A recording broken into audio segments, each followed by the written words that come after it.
kaibigan ko. Ito tayo ng stir fried chicken po to ha. Hindi adobo kaibigan to. Hindi adobo. Sabi niya adobo na naman ha. Mag-iwig tayo ng pepper chicken. Ang tawag dito. Stir fry siya. Yan. Onion powder po. Ay wala na. Wala na. Yan. Wala pa. Saka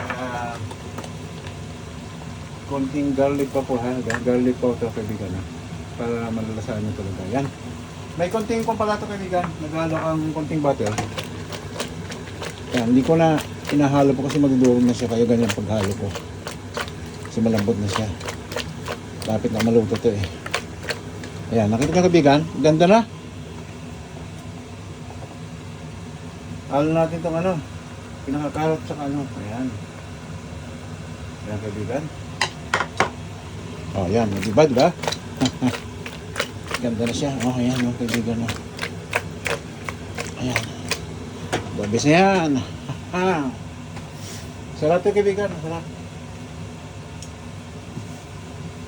Kakaibang pagkagawan to. May ginger pala akong hinalo rin po rito. Ayan. Kung nakikita nyo po. Ayan po. Oh. Saka shallot po. Pampawala ng ano kasi yun po kaibigan. Yung pampawala ng amoy din yung ginagawa nyo. Pag meron siya ng lalo pag stir fry na hindi boneless. Ayan ang bagsak niya po. Nakita niyo po. The best na po to. The best in the west. Mamaya may irigado akong papakit sa inyo po. Stir fry with sesame. Ayan. Ayan tawag yan po.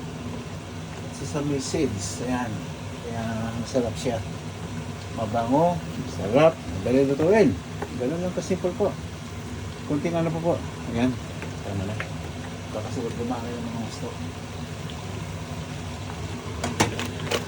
Ayan. Po. Malapit na. Ayan.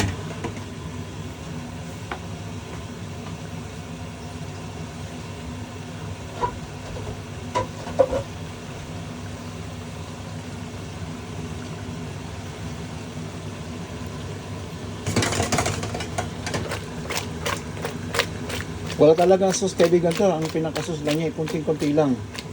Para kuan ba? Kaya nga stir fry ko. Ayan. Gagawin natin ibang kuan, Ricardo po.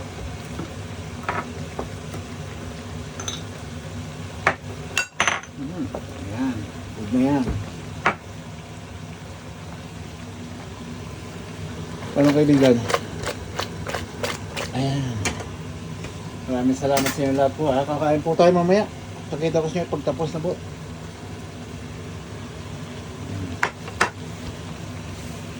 Gandang tanghali muli sa ating lahat po.